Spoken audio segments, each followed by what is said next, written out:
From a founding father landing in your pocket change to a gold coin that sold out in a flash. This is your weekly numismatic news roundup. And we start off with something that you might actually be able to find in your pocket change from this week. As the US Mint has announced, it has shipped the new Declaration of Independence quarter dollar to the Federal Reserve banks, and it should start circulating June the 1st. This will be the third of 5 planned semi-quincentennial quarter dollar designs rolling out for this year. The coin features Thomas Jefferson on the obverse and the Liberty Bell mid-ring on the reverse, and it's sure to be at least as popular as the other semi-quincentennial coins have proven to be thus far. And then from pocket change to an issue that is definitely intended for the serious collector.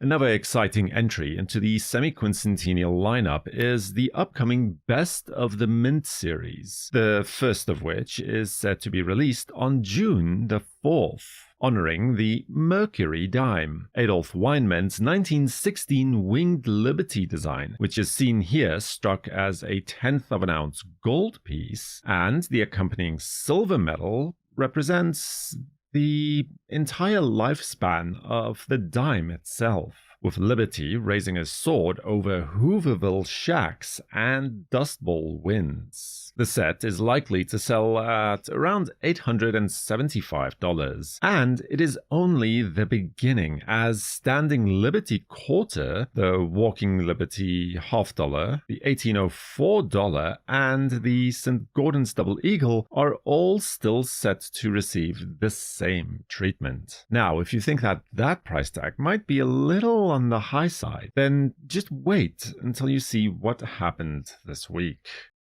Now, last week, on May the 28th, the Mint launched the 2026 W Enhanced Uncirculated Gold Eagle. It was sold for $5,370 with a mintage of only 7,500 coins, and as we expected, availability was short-lived, with the coin currently listed as unavailable, and the secondary market did, well, what it does best. Raw examples of the original Mint packaging are already trading for between $6,000 and as much as $7,000 per coin, with coins slabbed and graded with a perfect 70 going well beyond even that. Now, one interesting thing to keep in mind is that the Mint is scheduled to have 3 more additional enhanced uncirculated coins coming out later in the year, so it'll be interesting to see if these premiums hold.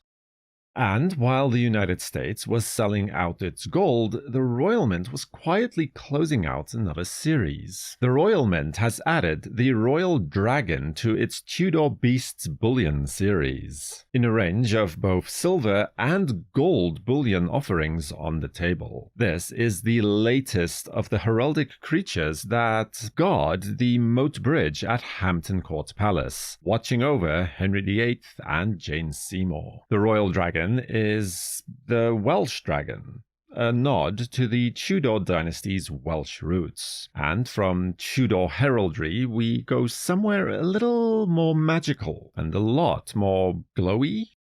Münze Oostenrijk, or the Austrian Mint, has lined up the Elf as the third coin in what is said to be a 12-part magical and mythical creatures series. It's denominated at €3, but the interesting part is that the whole series uses UV reactive printing on the colorized reverse. In normal light, you get an elf tucked in amongst wild strawberries, flowers, and fruits with a little golden star. But shine a UV torch on it and the colors all light up and her name appears. It's like she's stepping straight out of a fairy tale. This coin follows the troll and hippocampus coins, with the basilisk and unicorns still to come later in the year. Now, from a glowing elf, we can then end the week with something calm and very, very relaxing.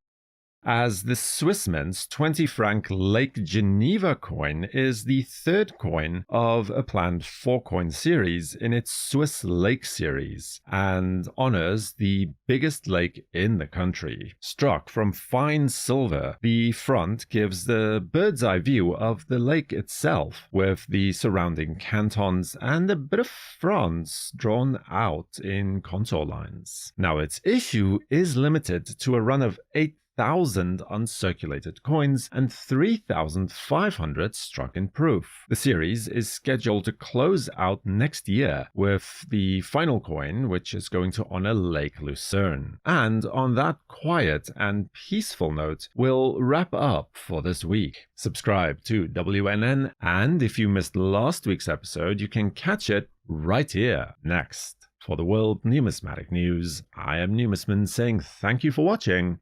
Keep collecting and have a fantastic day.